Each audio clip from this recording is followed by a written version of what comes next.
Hola niñas y niños, bienvenidos a otra clase de apoyar el diagnóstico en cuarentena.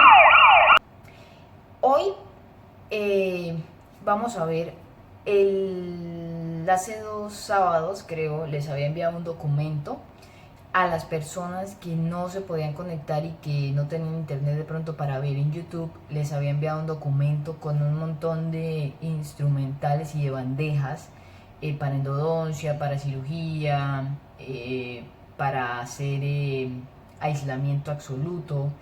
Era un documento bastante completo.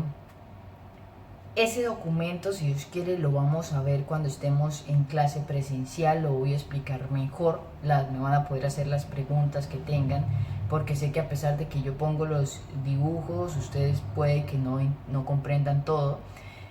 Sin embargo, hoy voy a profundizar en la parte de endodoncia, ¿sí? Entonces, el tratamiento de endodoncia para mí es uno de los tratamientos como que salva al diente, ¿sí? Eh, la gran mayoría de los odontólogos siempre van a querer salvar el diente, ¿sí?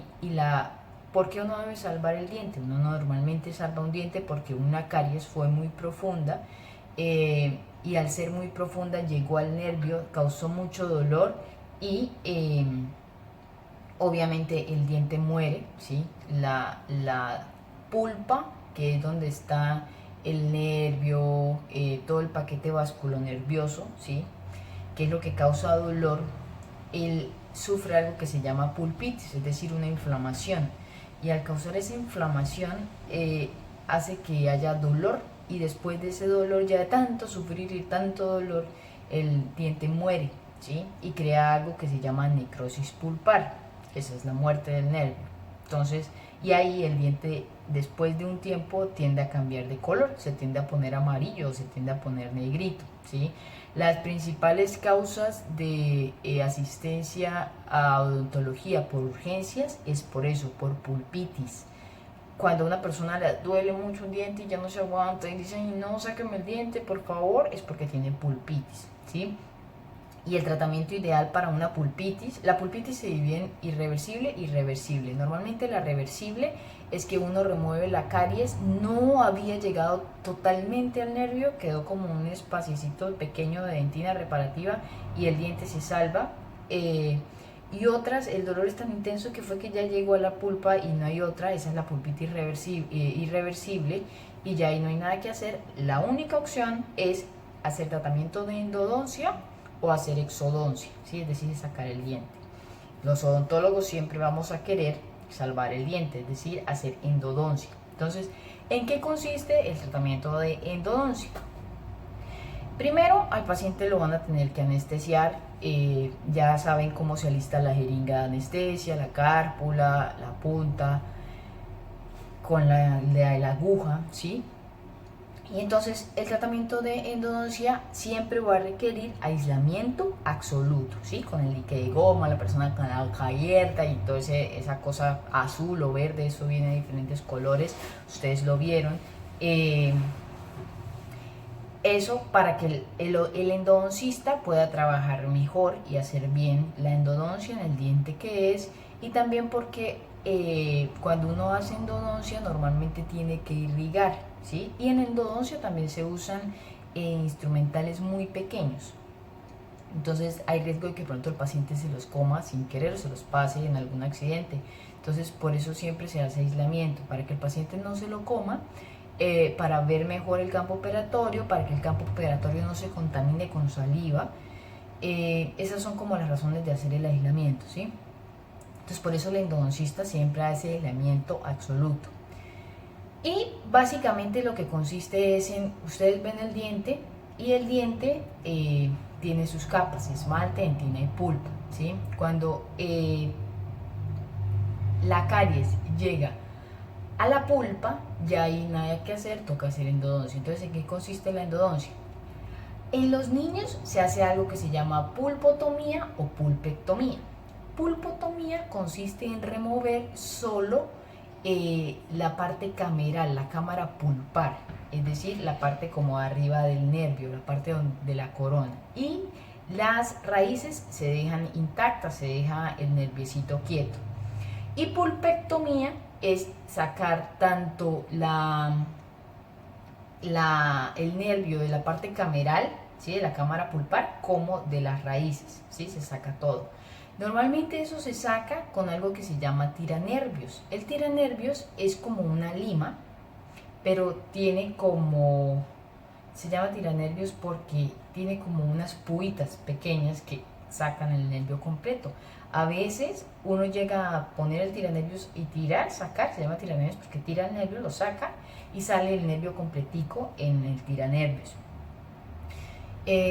Entonces, una vez uno saca el nervio, ahí obviamente pues queda el espacio donde estaba ese nervio. Entonces uno coge unas limas. Las limas en endodoncia normalmente vienen por tamaños, ¿sí?, y por como por diámetros, por grosor, ¿sí? Entonces ustedes van a ver las cajitas de limas de endodoncia. Normalmente es la marca que más se usa, de pronto es Maylefer, y en esa cajita ustedes van a encontrar que la cajita dice el largo, qué tan larga es esa lima y qué tan gruesa es esa lima, y ella también va a tener unos topes. Normalmente uno usa limas, digamos longitud 21, ¿sí?, es decir, largo, para dientes, digamos como incisivos. Los incisivos, a pesar de que su corona clínica es grande, su raicita pues es grande, pero no tan larga en comparación, digamos, con un canino que tiene la raíz larga, o con un premolar, o con unos molares que a veces al tener las raíces curvas hacen que sean más largas, ¿sí? Entonces normalmente los incisivos, limas de longitud 21, eso es como lo que mide un incisivo. Entonces ustedes siempre se fijan en la cajita. Uno siempre, bueno, el endodoncista siempre les dice, pásenme una lima 21 30, ¿sí? ¿Qué quiere decir una lima longitud 21-30? Una lima longitud 21 quiere decir que la lima tiene que ser de 21 milímetros de longitud y 30 es el grosor de esa lima. En las cajas normalmente viene una lima de 21 milímetros de 15 de grosor, una lima de 21 milímetros de 20 de grosor, una lima de 25 milímetros de 21 milímetros de 25 de grosor, una lima de 30 de 30 de grosor y de 21 milímetros, ¿sí? La cajita viene siempre del mismo largo, pero de diferente calibre o diferente grosor, va aumentando, ¿sí? ¿Para qué? Para uno ir limpiando el conducto, ¿sí? Entonces digamos que el conducto, cuando uno sacó el nervio, ahí quedó medio sucio, por decirlo así, o medio quedó con tejido todavía vivo, orgánico, ¿sí? Entonces uno con la limita lo que va haciendo es limpiando esas paredes y ensanchándolas un poquito y dejándolas como mejor pulidas para luego poder rellenar con un material, ¿sí? Entonces la de 21 milímetros de 15 pues es muy chiquita, alcanzará a limpiar un poco. La de 20 milímetros, la de 20 de grosor pues va a limpiar un poquito más, la de 25 un poquito más, la de 30 un poquito más, porque se va haciendo más anchita, ¿sí? Digamos, para un canino, que los caninos son los dientes más largos, ya una lima de 21 milímetros no va a servir, van a servir son limas de 28 milímetros. Entonces en la cajita dice 28 milímetros y ustedes se fijan en el grosor, ¿sí? Si es 15, 20, 25, 30, lo que les digo. Ahora, los topes. Normalmente las cajas siempre vienen con un topecito, ¿sí? El topecito es, como su nombre lo dice, un tope. Es decir, uno se guía con esos topes para saber hasta dónde midió, ¿sí? A veces uno baja un poquito ese tope y luego mide. Hay una cosita en endodoncia que es como una reglita que se llama dentímetro. El dentímetro sirve para medir esas limas. Y para uno saber y guiarse, digamos, uno pone el tope o lo baja a cierta medida. Digamos que si uno lo pone hasta el final, pues la lima mide 20 milímetros, pero si uno lo mueve un poquito, pues ya va a medir 18. Y si uno lo mueve más, entre más lo mueva uno hacia la parte activa, hacia la parte de la lima, pues se va reduciendo el tamaño, pero sirve para guiarse, porque a veces uno toma como referencia, digamos, una cúspide, otra cúspide, y él sirve de guía para uno no pasarse. ¿Qué pasa si uno se pasa haciendo con la lima la limpieza? ¿Sí? A muchos nos ha pasado, yo creo que a todos los odontólogos cuando estamos aprendiendo nos pasamos con la lima. El pasarse con la lima no es un delito, simplemente uno ve que se pasó y ya sabe que, uy, no, digamos a 25 está muy larga, voy a ponerla a 23, ¿sí? Porque cuando yo digo pasar es que digamos que yo meto la lima dentro del diente y me pasé, o sea, después del ápice la lima se salió 2 milímetros. Entonces, si se salió 2 milímetros y yo estaba midiendo, digamos, 25, pues ya sé que la próxima, cuando meta la lima, la voy a meter a 23, que es donde la lima me va a quedar a ras con el ápice del diente. Obviamente, yo sé que de pronto esto puede ser un poco complicado a pesar de que les esté mostrando con los dibujos, y en clínica, sí, en clase se los voy a explicar mejor, pero la idea es que tengan como una idea global de lo que consiste, ¿sí? Entonces, después de uno usar esas limas y usar esos topes para guiarse, también uno irriga. En endodoncia uno utiliza, estoy mirando, me estaba guiando por el documento que les di. Ahí también hablan de con qué se irriga, ¿sí? En endodoncia uno irriga con una jeringa que parece una jeringa normal, ¿sí? Pero la jeringa de irrigar en endodoncia no tiene punta, la punta es chata. Normalmente todas las jeringas tienen un bisel, ¿sí? Como punteaditos, como anguladitos. El que sea un bisel, que sea biselado, hace que entre en los tejidos mucho más fácil y sin tanto dolor, ¿sí? Si la punta fuera chata, pues es muy doloroso. Al ser biselado, pues entra mejor y duele menos. Pero en endodoncia uno no necesita apoyar nada, uno lo que necesita es irrigar. Entonces en endodoncia todas las jeringas de endodoncia siempre son planas, chatas.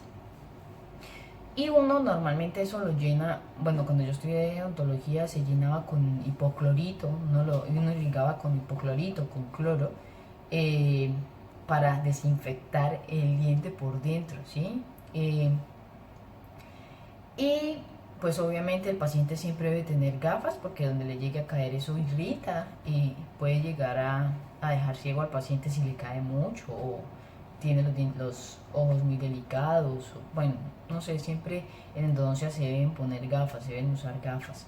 También porque el instrumental en endodoncia es muy puntudo, entonces siempre el paciente debe tener gafas. Entonces, la jeringa de endodoncia siempre, ya saben, es chata. Si le llegan a algún endodoncista en algún momento, le dice, pero regálame una jeringa de irrigar, pues no le van a pasar una jeringa con bisel, sino que le van a pasar una jeringa chata. Y normalmente por detrás en el empaque de las jeringas de irrigar dice que son de endodoncia, dice endodeno, cosas así relacionadas con tratamientos de conducto. En endodoncia también se usa una fresa que se llama fresa endosecria.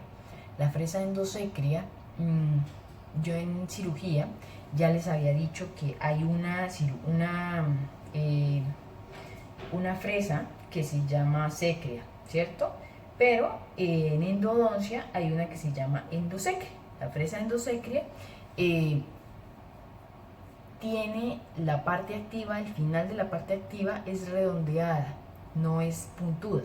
Al ser redondeada, cuando uno está limpiando, quiere decir que uno limpia, es como el dientecito en la parte del diámetro, del ancho, pero no toca nada en el fondo, es decir, no hay riesgo de que uno perfore nada, uno simplemente lo que hace es alisar paredes. Por eso se llama endosecria, porque es para endodoncia específicamente y porque uno no busca perforar, sino que lo que busca es limpiar las paredes, ¿sí? De los conductos o de la cámara pulpar. Normalmente se usa para darle mejor forma a la cámara pulpar y para que el operador y el endodoncista cuando entra con las limas pueda entrar mucho más fácil y no tenga como tanta dificultad para entrar. Entonces la endosecria es esta, y pues tiene esa formita que les digo redondeada. Ahora, entonces, normalmente para obturar los conductos, es decir, esos conductos una vez ya están limpios, uno los debe rellenar, ¿sí? Esos conductos no pueden quedar ahí vacíos porque le pueden causar una infección al paciente, dolor. Entonces normalmente estos conductos se rellenan. ¿Con qué se rellenan? Normalmente se rellenan, si ustedes van a un hospital o a la EPS, normalmente los rellenan con conos de gutapercha y óxido de zinc-enol, ¿sí? Óxido de zinc-enol ya lo habíamos visto antes en una clase que les dije que se usaba para obturar conductos. El óxido de zinc-enol es una pastica como blanca oleosa que sirve para como ayudar a unir los conos de gutapercha, ¿sí? Uno busca los conos de gutapercha. Los conos de gutapercha son como unos palitos color como curuba, color rosado. Uno los mete dentro del canal radicular y mide a ver a la misma longitud de trabajo, o sea, la longitud que tenía el diente, que uno dice, listo, el diente medía 23, entonces ya uno sabe que el conito cuando uno lo meta, lo va a meter a 23 para que quede exactico. Ese es el cono principal, o sea, es un conito que es más o menos como gorrito, rechoncho, queda bien metido en el canal radicular, en la raíz y en la cámara. Y luego uno empieza a poner otros conitos accesorios que normalmente tienden a ser más pequeños que el principal para que se vayan pegando y le vayan dando forma. Ustedes saben que las raíces, la cámara, el conducto radicular tiende a ser como así, como triangular, como un embudito, un embudo, ¿sí? Entonces uno va colocándole conos accesorios que son más pequeños, pero la forma como de mantener unido eso, digamos como cuando los maestros de construcción ponen un ladrillo y encima ponen cemento y luego ponen otro ladrillo y luego cemento y luego otro ladrillo, pues más o menos así. El cemento lo que ayuda es a unir, ¿cierto? Un ladrillo con el otro. Pues en este caso el cono de gutapercha sería el ladrillo y el óxido de zinc-enol sería el cemento, ¿sí? Entonces uno pone el conito de gutapercha, luego unta el cono de gutapercha con óxido de zinc-enol, lo pasa y lo mete y usa algo que se llama espaciador. Los espaciadores vienen a 25 o a 30 dependiendo del calibre. Ellos son bien delgaditos, son algo bien pequeño.